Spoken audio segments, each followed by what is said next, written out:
يا رب، اللهم إنا نسألك زيادة في الإيمان، وبركة في العمر، وصحة في الجسد، وسعة في الرزق، وتوبة قبل الموت، وشهادة عند الموت، ومغفرة بعد الموت، وعفوا عند الحساب، وأمانا من العذاب، ونصيبا من الجنة.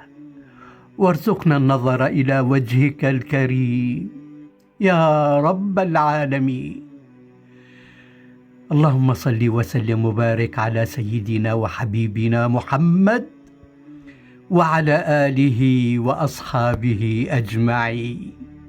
ربنا عليك توكلنا، وإليك أنبنا، وإليك المصير.